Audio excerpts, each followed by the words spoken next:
Hi, welcome to Humpback Chronicles. And this year to trying something new. We're now in 2021 and things are loosening up a little bit. And one of the things I'd like to do once a month is to do in their own words. I mean, for years, I've been telling stories of people like my father, who's our first guest this week. And some of those stories are going to be a little familiar, but now with much more of the story being told by the people who really did the thing, to tell my father's story of riding the whale in his words. I hope you enjoy it. I've always been a little hesitant on this kind of stuff because I've never been as interested in what I did before as what I'm going to do next. And I still feel that way.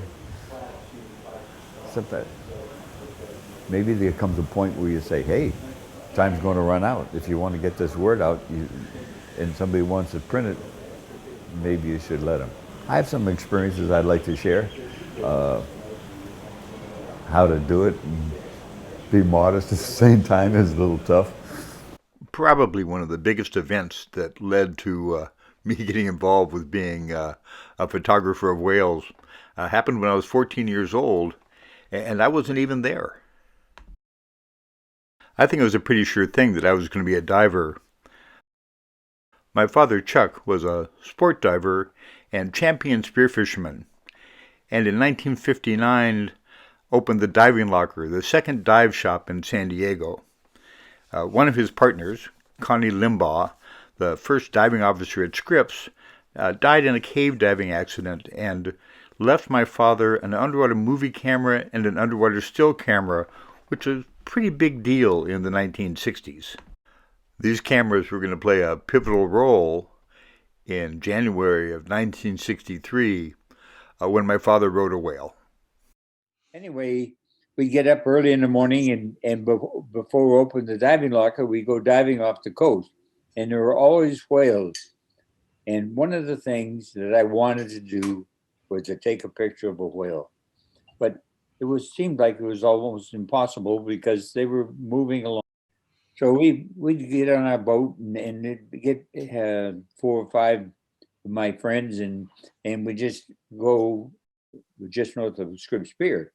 So we're headed that way, and all of a sudden there was a whale on the surface that seemed to be not moving. It seemed to be just floating there, and we thought maybe we'd pass away. And anyway, we saw this whale, and it was an area where whales stopped to pause because the kelp was close to the deep water there. And we got close to the whale, and all of a sudden, somebody said, "It's tangled in a net." And he said, "Oh, well, it'll get loose. Don't worry about it." And we didn't want to get close to the whale because we had a small boat, and we had stories about whales. And Al Sameyer's boat said, "I don't want to get the boat close to the whale." Best friend at that time for diving was Bill DeCourt, and we'd put together a K100 housing, and I'd inherited Connie Limbaugh's Rolling Marine, and we took the cameras and swam over towards the whale. And the closer, the whale was doing nothing, but all of a sudden it would disappear, and it was being dragged underwater by a gill net, and the gill net was wrapped around its tail. And so I said, well, here's a chance to take photographs. So Bill and I were swapping off cameras and taking pictures like crazy. And I said, I want to see if I get a little closer.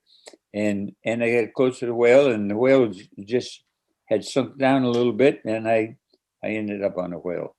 And it seemed like a fun thing to do at the time, and it seemed like there was no danger, and we did that, and I sat on a whale, and Bill DeCourt took a picture. And after I sat on a whale, I said, "Well, this whale's in trouble. Maybe we can help this whale." And the net was looped over the tail, and I was just free diving, which is what we were doing, free diving for lobsters anyway, and free diving down. I worked the rope off of the whale, and the whale was not hurt. It was just it would have drowned eventually because it would have been tired. We all swam back to the boat, or Bill and I swam back to the boat, swim away, and we just on the surface and saw him dive, and then all of a sudden he came to the surface and spouted and was going away, and I felt we did something good. We released the whale, and the whale spouted, and we all waved, and the whale was gone. After the encounter with the whale, and it picked up the newspapers and stuff, we had a call from Bill Kurtzinger, and they were interested in filming the whale. My first trip out here was to do Humpback was with Bill Kurtzinger from National Geographic, the Geographic Story. And we had no idea what was happening, and the new researchers didn't know too much about it either. And we were out here a considerable amount of times before they even discovered the singers. And Flip and I ran into the singers with the help, of course, of Jim Darling, who really knew what was going on.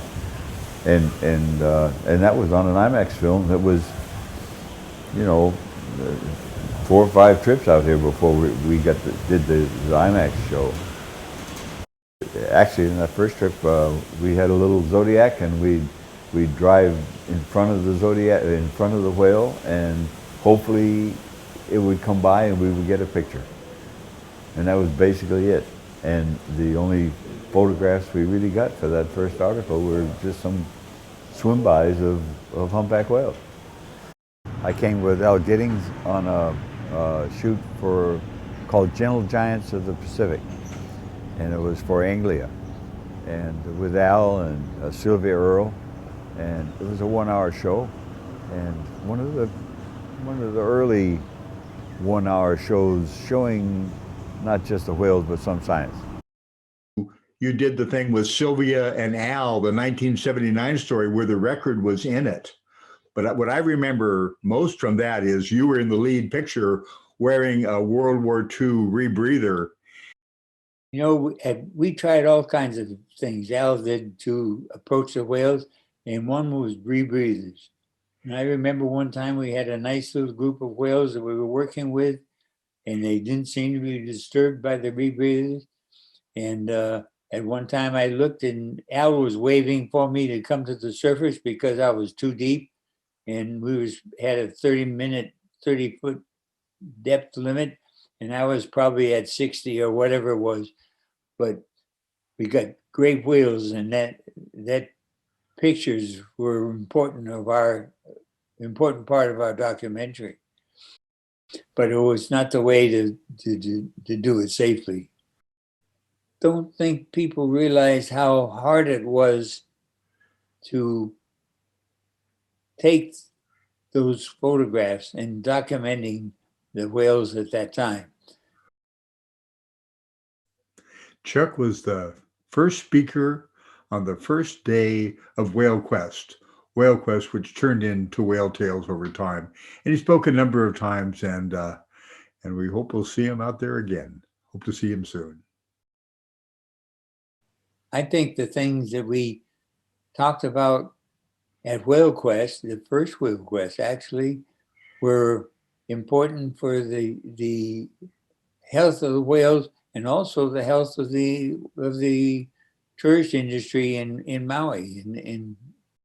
But hopefully we'll both go next year. Sounds good. If I'm still around, I still expect to be swimming with the whales and then talking on the stage with my son Flip about the whales and the whale industry. Thank you for coming along for our first try at In Their Own Words. And thank you very much for your support. It really is appreciated. Thanks. This conversation went on, and there's some other little clips that follow on after the request for questions and stuff. So if you want to hear more from Chuck, just stay tuned. Thanks again. Bye-bye. Well, I've been diving for a while, and and dived with some other whales. And I dived in Argentina with the right whales, and of course the first experience I had with the whales off La Jolla. But so I think it was a very exciting moment, especially as it comes closer and closer. But if I was going to do it this afternoon, it'd be just as exciting. I mean, it's not something that it's such an impressive thing to see that beautiful, gigantic animal coming right at you, and knowing that it's not going to bother you, it's not going to hurt you. It's not. It knows exactly where you are, and I don't think that thrill ever goes away. And you need a mixture. You need a mixture of the entertainment kind of cinematography, documentary people, and the scientists, and then even the publication people like the geographic people. It's I think you have a pretty good mix right now as a documentary cinematographer working with the whales. I think you have more responsibility than the National Geographic photographer Bates Littlehales told me 5, 6 and be there, and that was just the lens setting on a camera that was probably the most common, the most automatic. And I had a little Porsche, and I couldn't put 5, 6 on there because there were too many letters, so I put F8 and be there. And WhaleQuest is doing a wonderful job of, I mean, just the way that the public has accepted the information, and some of the information at WhaleQuest, it's not all just pretty pictures of whales. It's some real information on the entanglement thing, the sound of it, all the scientific aspects and logistic aspects of working with whales are shared with the public in some